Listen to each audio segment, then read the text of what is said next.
first thing I wrote was in 2016, and it's called the Transform Your Mind to Only Believe Life Success Kit. And so it's made up of these different parts. There's pick one cards, a flip chart, and a sow and reap journal. So it's in a black box, and the reason it's black and white, because people said you should redo this and make it color. Well, the reason it's black and white is because it talks about the power of choice, and it talks about no one can make us believe what we're going to believe. So it's black and white because the choices we make, they are black or white. There is no gray, even though the world would like to tell us that there's gray and that you can be somewhere in the middle, but you either have faith or you don't. You either believe God or you don't. And the product helps individuals dismantle what I like to call faulty core beliefs. And we have a lot of them. They get developed in our lives before we come to Christ and even after we come to Christ. So it dismantles those faulty core beliefs and negative mindsets. And I've watched people go through this kit, and the way they talk will change right in front of you. It's really fascinating how God uses it. So it does that while it inspires them to get back up if they've been knocked down, to dream again if they put all their dreams on the shelf. A lot of people have had these dreams from a very young age, and because of disappointments and discouragement, they just give up on that dream. But God uses this to stir those dreams back up and bring them back to the surface, because the dreams in almost all cases are from God. And it also helps people to hope again. A lot of people have lost hope that there really is a promised land. They've lost hope that God really wants to use them. And the pick one cards, I love, love, love the pick one cards. This says victorious on the white side of this card, and it's got a description.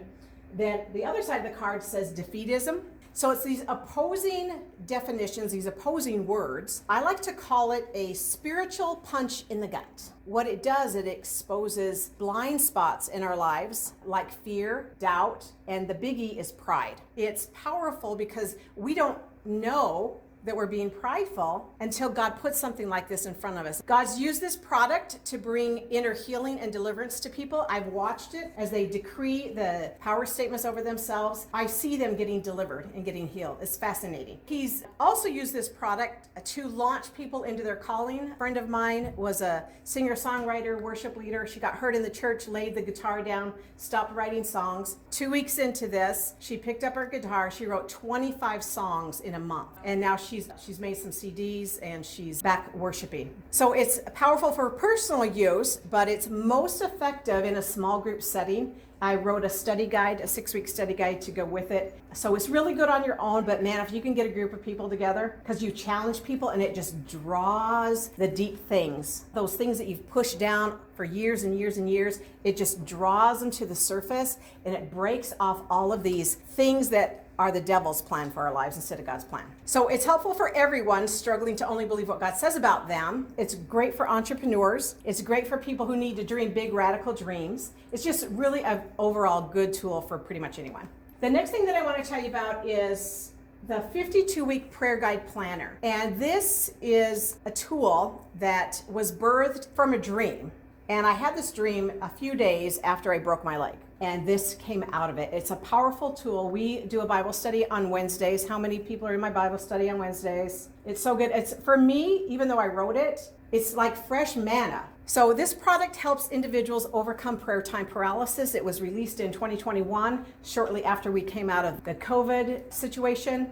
People had prayer time paralysis. There were so many issues in the world to pray about that people literally would get into their prayer time and be paralyzed because they didn't know which horrible issue to pray about. So this is formatted like a planner, and it has 52 topics, and many of those topics are things that people wouldn't even consider praying about. It's not even on people's radar. And it encourages people to pray about everyday things. And that's what was said to me in the dream. It empowers users to learn how to navigate the Bible because there's over 365 scriptures that correlate with the different topics. It also empowers people to turn the scriptures into a prayer. A lot of people don't even know how to pray the scriptures. In addition, it helps people see that God has an answer and a scripture for every single issue we face. in everyday life. It's powerful for personal use, but it's also very effective in a group setting, like I said, and the product is helpful for everyone struggling with prayer time paralysis. It's really helpful for new believers that just don't even know how to pray. It also is helpful for people who are very familiar with prayer, but they want to go deeper, because there's some very thought-provoking questions in this prayer book. Then, this is what I call Kingdom Authority, Biblical Principles for Ruling and Reigning in the Marketplace. Now, 2014, God had us go pray over a property. When I asked him what the property was going to be used for, he said that it was going to be used to raise up people to operate their organizations with biblical principles. He had me write a study guide and this little companion piece for it. And what it is it helps people to apply biblical principles to what they do. So there's Christians who have businesses, but the business is not a Christian business. And then there's Christians who have a Christian business, but even in those Christian businesses, they don't operate with biblical principles. They wind up eventually succumbing to the world's way of doing things because of pressure, because of competition. But if they will learn how to function with biblical principles in their organizations, one of the spiritual laws is lose to win, give to gain. And so many people are so worried about losing a customer, losing money, but if they would be willing to lose and follow the biblical principle, they will win. And in this study guide, the first part of it talks about wealth transfer. There's been a lot of teaching about wealth transfer. God's going to transfer the wealth of the wicked into the hands of the righteous. And I believe that's true. But I've never heard anybody teach on what God showed me and what I wrote about in this study guide. And what he showed me is that there's a biblical pattern for wealth transfer. And in almost every single case, there's a famine in the land before the wealth transfers into the hands of the righteous. So we have to understand these things, and we have to ask God what he wants us to do in the midst of a potential famine. Because obviously he raised up a Joseph, and I believe he's raising up Josephs in this hour too. But you can see this was written in 2022, and look at all of the things that have been happening with all the farmland being bought up by other countries, farms being intentionally burned to the ground, crops being intentionally destroyed. There is an agenda to bring a famine into the United States of America. Okay? And so we can't be naive. I pray that God's people will have faith for multiplication, but not everybody has faith like that. So God's going to raise up some Josephs. But we have to personally ask God about that. They are companion pieces. So one's the study guide. It addresses the biblical pattern for wealth transfer, like I just said, and biblical principles for operating organizations God's way. And when we do that, it will lead to God's people having more favor, and it will lead to God's people having influence in the marketplace, no matter what mountain of influence we're in. It happens in the education system. It will happen government. It would happen everywhere if we followed God's biblical principles. And then this little piece, it's a companion piece in that it's like a devotional, but I didn't want to call it a devotional because I think the word devotional is overused because our life is a devotion. So I called it 50 Rewarding Reminders, because when you look at it, you may not want to read just one of them at a time, but there's 50 of them in there, and there's these thought-provoking messages. They're just little messages that make us think deeper than what we would normally think. And then there's a prayer that goes with it. And what it does, it reminds us to stay anchored to Jesus and be led by the Spirit so we can navigate in the world and not be part of the world, because we need to know how to navigate, right? You don't have to be a business owner to use this. If you have a job, you can still apply all these biblical principles. And I promise you that even if you have a position as an employee in a non-Christian company, you will gain favor and you will have godly influence in that organization if you do it God's way. Guarantee it. Both of these can benefit everyone. Every leader in a Christian or a non-Christian organization should have this information so we can learn what pleases God and what doesn't please God when it comes to running an organization. This next resource is called Spiritual Laws Handbook. This handbook provides teaching for over 30 different spiritual laws. There are more than that throughout the Bible, but this particular handbook covers 30 of them. These spiritual laws include the 10 Commandments and other commandments that are not called commandments. They are spiritual laws whereby Jesus is commanding believers to follow the protocol or the principle that he is teaching. Now, it's important to understand that Jesus is a king with a kingdom. And as with earthly kingdoms, God's kingdom has protocol, just like earthly kingdoms have protocols.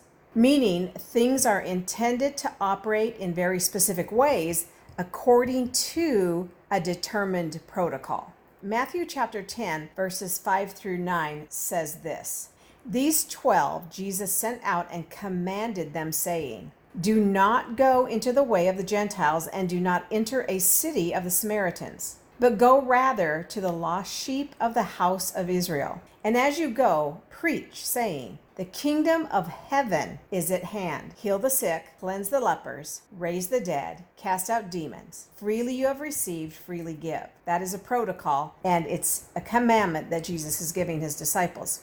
One of the key protocols for God's kingdom is found in the book of Deuteronomy. And God, through Moses, established a key protocol prior to the Israelites entering the promised land. And he taught this: if you obey God, then you will be blessed. On the other hand, if you disobey God, then you will be cursed. In the same way, spiritual laws have an if and then aspect to them. So if you obey the spiritual law, then this will happen. If you disobey the spiritual law, then that will happen. In the New Testament, Jesus said it this way in John chapter 10, verse 10. The thief does not come except to steal and to kill and to destroy. I have come that they may have life and that they may have it more abundantly. Now, many of God's people are under curses of all kinds, and they have no idea that they are caused due to violating God's kingdom protocol or due to violating a spiritual law. So what do curses look like? Well, they look like kill, steal, and destroy. So what does kill, steal, and destroy look like? It looks like, for some, it's sickness and disease. For others, it looks like depression and oppression. It can be repeated failed marriages and dysfunctional relationships. It can be lack, poverty, financial disaster, living payday to payday, never having enough. It can also be substance abuse and a life of crime. It really can be anything. One of the ways to identify if your life is under a curse or if you are experiencing the effects of kill, steal, and destroy, it's through identifying repeat patterns of what I call negative consequences or negative circumstances, like someone always getting into a car accident, someone constantly losing their job, someone who is always late. No matter where they go, they're late. They just can't seem to be on time. Another example is someone who always finds themselves in abusive relationships. These curses almost always are due to someone violating a spiritual law, and most often they're unaware that they've done it, which is why we need to know the word. So in this handbook, I help individuals identify what a spiritual law is. I help individuals learn how to determine if a spiritual law has been violated and if it's been activated in the believer's life. And I say that because we can violate a spiritual law, but maybe it's activated many years later after it's been violated. I explain all of that in the book. And I have provided prayers of confession and repentance that will help believers get out from under the curses and these negative consequences of violating the Lord's kingdom protocols. To obtain my written resources and to learn more about Paula Shaughnessy's Only Believe, please visit our website at www.paulashaughnessy.com. You can find that link in the description box below.